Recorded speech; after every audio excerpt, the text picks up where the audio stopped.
Hello, what's up mga kapigi? Good morning, magandang araw, magandang buhay sa inyong lahat, no? Mga kapigi, happy farming. So, ito meron tayo.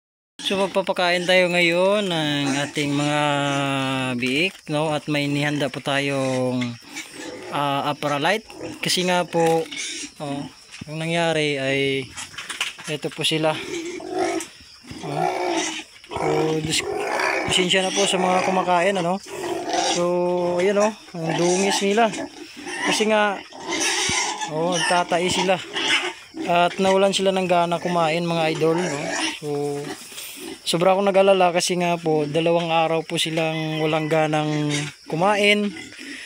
At yung dating 2 kilo na binibigay ko sa kanila kulang. Pero sa ngayon, yung 1 kilo, 6 sila, hindi talaga nila maubos. No?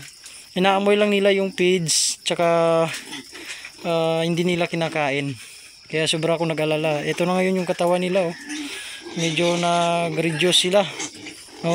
Kaya yung ginawa ko, binigyan ko sila ng mga pagkain na Madre de Agua, tsaka yung dahon ng saging. Para talagang may laman yung tiyan nila. Kasi nga po ay hindi na talaga sila kumakain ng feeds.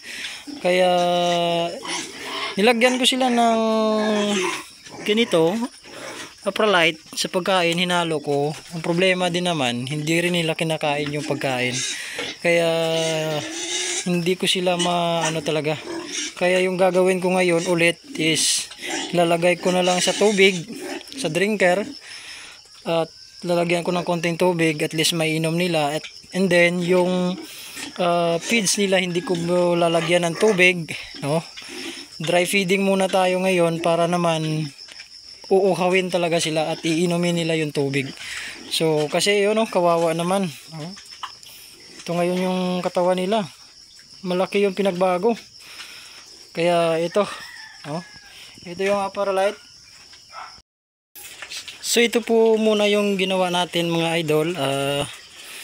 Dry feeding po muna yung ginawa natin, sa pagpapakain, kasi nga po para uhawin din sila at iinumin talaga nila yung tubig na ilalagay natin na mayroong Apralite.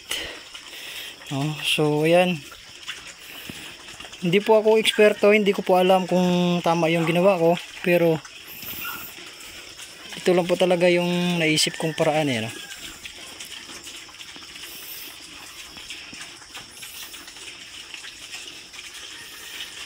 Dry feeding. Yan, walang tubig.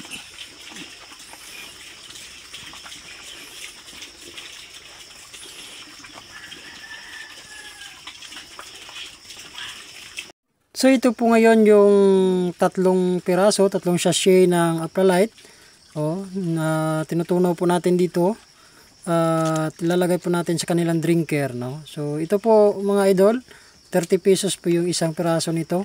Ito po yung nakita ko sa YouTube, na pwedeng gamitin para sa mga nagtatai ng mga biik o baboy.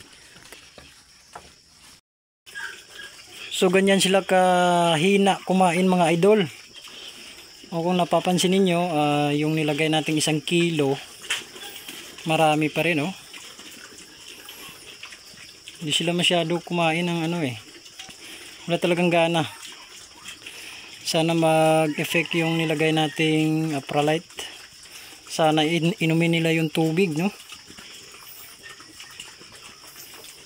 Kasi yung ginagamit kong papakain, ginagawa kong papakain mula biik ay wet feeding talaga.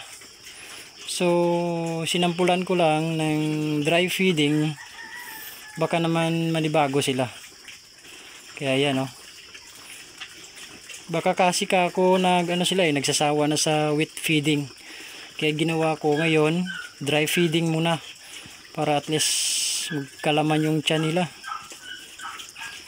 At hindi ko nilagyan ng tubig para naman talagang hahanap-hanapin nila yung tubig at iinom sila dun sa may drinker na may Apralite. Ayun,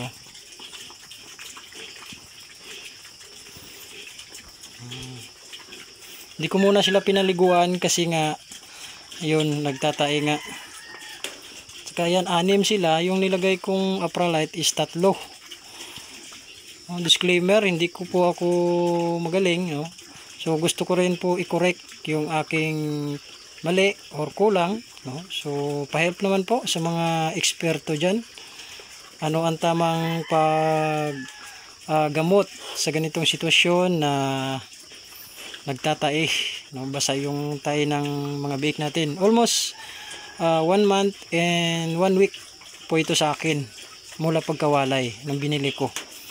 Binili ko siya, naging 1 month at 1 month and 1 week na to sa akin. Bali 5 weeks na to sa akin. So ngayon pa lang sila ganito. Nakaranas ng pagtatai. Siguro hindi ko malaan kung yung ginawa kong sobra siguro ng pagpapatubig doon sa pakain. Hindi ko malaman kung isa ba yun sa mga rason. Kasi sarap kasi tingnan sa kanila, ubos na ubos talaga nila yung pagkain. Ang daming tubig. Napapalusaw ko yung feeds doon sa tubig. Kaya ubos na ubos nila. After doon, doon na nagsimula sila nagtatai, nawawala ng gana kumain. Yun na, almost 2 days din silang hindi kumakain ng masyado. Ano lang, tikim lang talaga sa feeds. Tsaka nilalagyan ko ng Madre de Agua at saka yung dahon ng saging para naman magkalaman talaga yung nila tiyan. So yan lang po yung gusto ko i-share sa inyo. Sana naman po matulungan ninyo ako at may dagdag po kayo. Alin din po yung mali ko, sana po pakitama na rin po sa comment section lang po. So maraming salamat at happy ka farming mga kapigi. God bless us all.